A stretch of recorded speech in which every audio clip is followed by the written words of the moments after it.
చిన్న పిల్లలకి head control కంప్లీట్గా ఎప్పుడు వస్తుంది? 4 మంత్స్కా, 5 మంత్స్కా, 6 మంత్స్కా అని చాలా డౌట్స్ ఉంటాయి నాలాంటి ఫస్ట్ టైం మదర్స్కి. సో ఈ వీడియో మీకోసమే. బేబీస్కి మజిల్స్ చాలా డెలికేట్గా ఉంటాయి, విత్ టైమ్ చాలా గట్టిగా తయారవుతాయి. ఈ నెక్ దగ్గర మజిల్ ఇంకా డెలికేట్గా ఉంటుంది. సో అది కొంచెం స్ట్రాంగ్ అవడానికి టైం పడుతుంది కదా నేచురల్గా. 4 మంత్స్ వచ్చేసరికి కొంచెం హెడ్ నిలబెడతారనమాట, కొంచెం గ్రిప్ కూడా వస్తుంది, బట్ కంప్లీట్గా మాత్రం కాదు. సో వాళ్ళు పడుకునేటప్పుడు వాళ్ళని ఒకే డైరెక్షన్లో ఎప్పుడు ఉంచేయొద్దు. అలా ఉంచేస్తే మజిల్స్ స్టిఫ్ అయిపోతాయి. అండ్ వాళ్ళని ఎత్తుకునేటప్పుడు కూడా వాళ్ళ నెక్ పైన ఒక చెయ్యి వేయండి.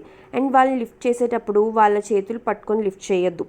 వాళ్ళ నడుము పైన ఒక చెయ్యి వేసి, వాళ్ళ నెక్ పైన ఒక చెయ్యి వేసి లిఫ్ట్ చేయండి. పర్టికులర్గా ఫస్ట్ 2 మంత్స్ అయితే అస్సలు వాళ్ళ హ్యాండ్స్ పట్టుకొని మాత్రం పైకి ఎత్తొద్దు. మరి నెక్కి కంప్లీట్గా కంట్రోల్ ఎప్పుడు వస్తుంది? 6 మంత్స్ అవ్వాలండి. 6 మంత్స్ అయితే కంప్లీట్గా నెక్కి కంట్రోల్ వచ్చేస్తుంది. అప్పుడు హెడ్ని ప్రాపర్గా నిలబెట్టేస్తారు, అన్ని డైరెక్షన్స్లో నెక్ని హోల్డ్ చేయగలుగుతారు. వీడియోలోకి ఇంకా దూసుకొని వెళ్ళిపోయే ముందు ఈ వీడియో మీకు నచ్చినా, ఉపయోగపడుతుందని అనిపించినా కొంచెం లైక్ చేసి సబ్స్క్రైబ్ చేసుకోవచ్చు కదా. మరి సో మనం ఇంకా చికచికా కొన్ని వాళ్ళతో చేయించేస్తే వాళ్ళకి ఆ హెడ్ కంట్రోల్ ఇంకా ఈజీగా వచ్చేస్తుంది. ఫస్ట్ ఏదైనా ఒక టాయ్ కానీ క్లాత్ కానీ వాళ్ళు ముందు పెట్టి దాన్ని మూవ్ చేస్తూ ఉండండి.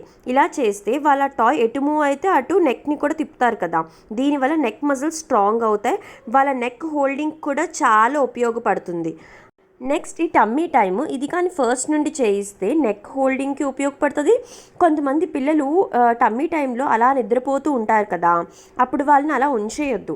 వాళ్ళ బ్యాక్ మీదకి వాళ్ళని తీసుకొని వచ్చేయండి. ఎందుకంటే పిల్లలకి ఎప్పుడైనా వాళ్ళ బ్యాక్ మీద వాళ్ళు పడుకోవడమే చాలా సేఫెస్ట్ స్లీప్ పొజిషన్ అనమాట.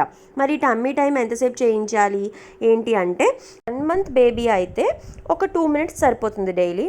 2 and 3 మంత్స్ బేబీస్ అయితే ఒక 5 మినిట్స్ వరకు చేయించవచ్చు. ఇంకా 4th మంత్ బేబీస్కి మీరు ఏం చేయించక్కర్లేదు. వాళ్ళు బోర్లా పడడం స్టార్ట్ చేసేస్తే వాళ్ళు మ్యాక్సిమం టమ్మీ టైం పైనే ఉంటారు. ఆ టమ్మీ టైమే ఎక్కువ ఉంటుంది వాళ్ళకి. మనం ఆపినా కూడా వాళ్ళు ఆ పొజిషన్నే ప్రిఫర్ చేస్తారు. సో నెక్స్ట్ ఏంటి అంటే ద మోస్ట్ ఇంపార్టెంట్ మసాజ్. ఇది చాలా చాలా ఇంపార్టెంట్. నాట్ జస్ట్ నెక్ హోల్డింగ్కే కాదు, దీనివల్ల మొత్తం వాళ్ళ బాడీకి ఫ్లెక్సిబిలిటీ వస్తుంది. చాలా ఎక్కువ మంది పిల్లలకి పడేది కోకోనట్ ఆయిల్. సో నన్ను అడిగితే కోకోనట్ ఆయిల్ ప్రిఫర్ చేయమని చెప్తాను మసాజ్కి.